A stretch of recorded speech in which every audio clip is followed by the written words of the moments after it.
Gusto mo na maging masama ko kay Angel at hindi ako makikipagkaibigan sa kanya.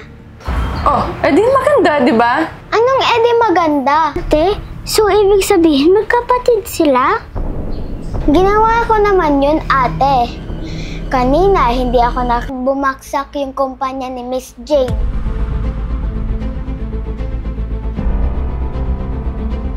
Lahat ng kinuha, kasalanan ng lahat ng to. Tawagan ko lang si Nana, kailangan niya malaman lahat ng to.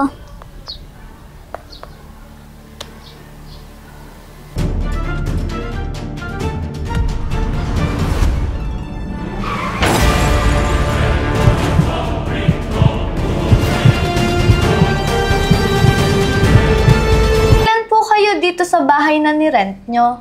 Hindi ko pa alam, Bianca. Nakwento ko naman lahat sa'yo sa call, di ba? Opo, Mami. Pero bakit ang bilis ng mga nangyari? Bakit nagkaganon yung company?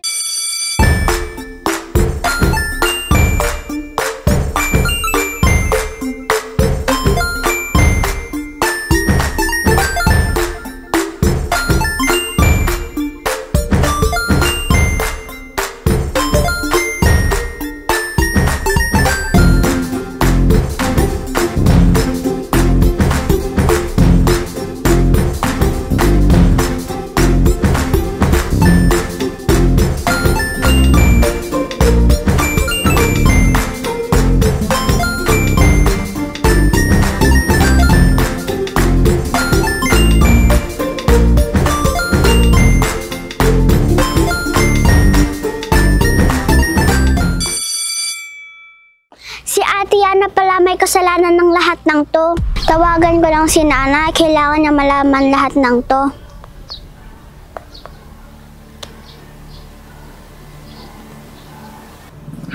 Bakit hindi sinasagot ni Nana yung tawag ko?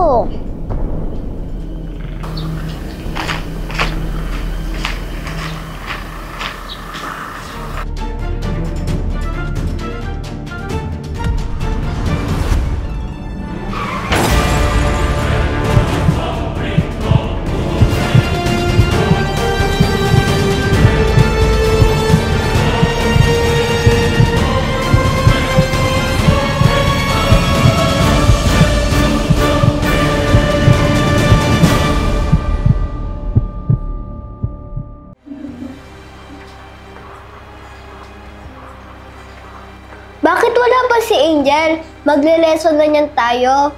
Kaya nga, hindi naman nalilate yun. Nag-aalala tuloy ako. Sundan niyo ba kahapon si Dahlia?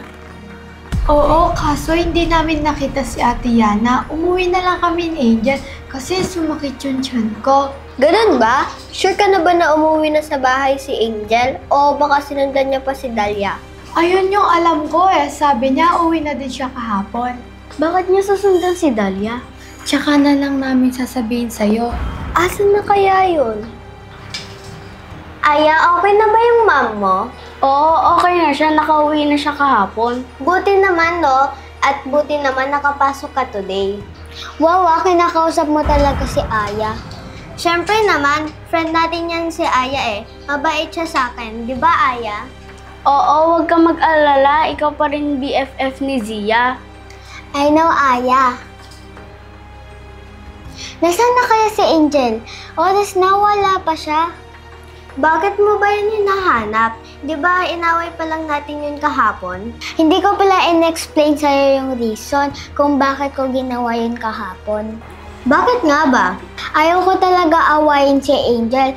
Pinag-utusan lang ako. Ganto kasi yan. Mamaya na lang, nandito na si Teacher P. Good morning, class! Good morning, Teacher P!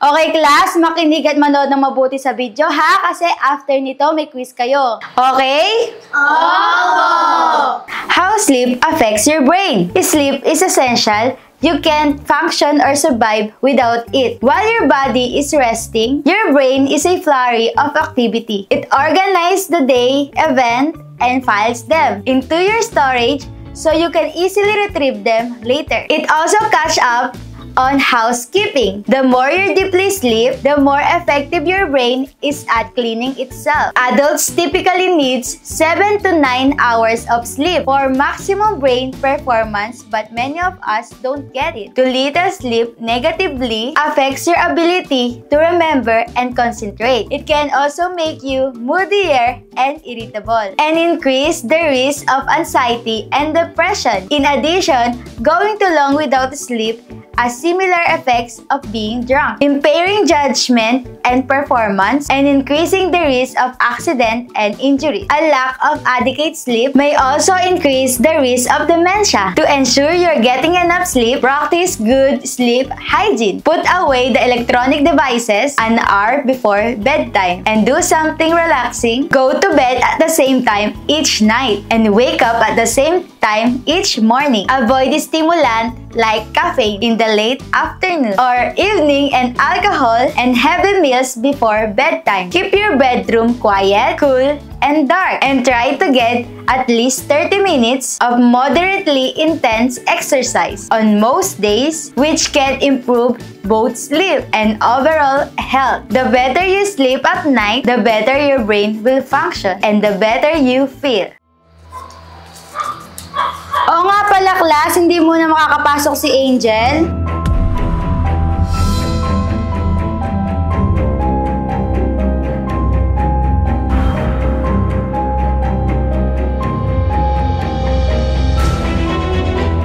Bakit po? Ano pong nangyari kay Angel? Class, hindi pwedeng sabihin. Teacher, pinag-aalala po kami kay Angel. Please, sabihin nyo na po kung bakit. Opo, kaibigan po namin si Angel. Nag-aalala po kami sa kanya. Sorry, class, hindi talaga pwedeng sabihin. Pero hanggang kailan po siya hindi makakapasok? Hindi ko alam, pero matagal pa. Pero sana gumaling na siya agad para makapasok na siya. Ha? Bakit naman po ganun? Sabihin nyo na po yung dahilan. Teacher P, kamusta na po si Angel? Nasaan po siya? Bakit po nung nagpatuloy si Zach, sinabi niyo po yung dahilan bakit di po siya nakapasok? Okay, class, dahil kaibigan niyo si Angel, sasabihin ko na.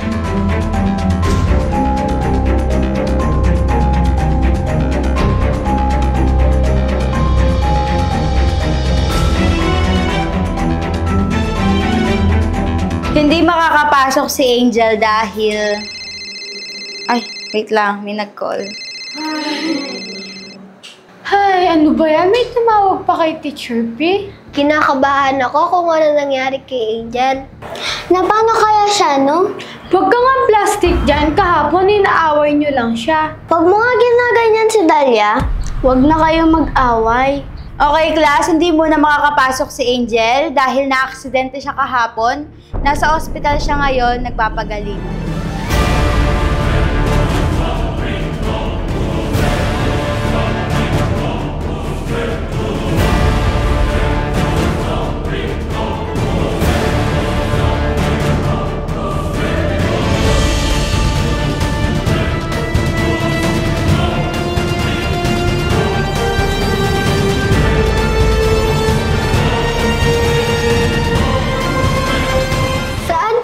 ospital.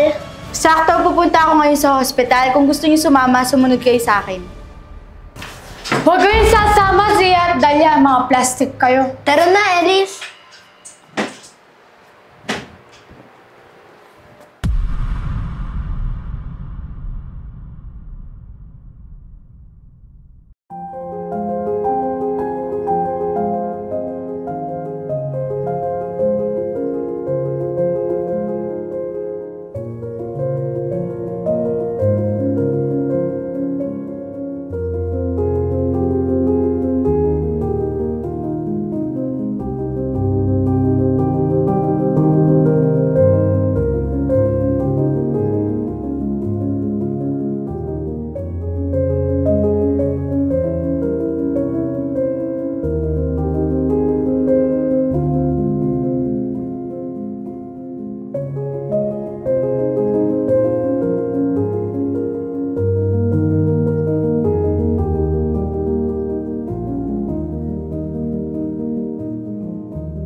anak. Gumising ka na. 1 week na tayo sa hospital pero hindi ka pa rin nagigising. Angel, nandito na si ate oh. Nag-aalala na kami ni nanay sa'yo.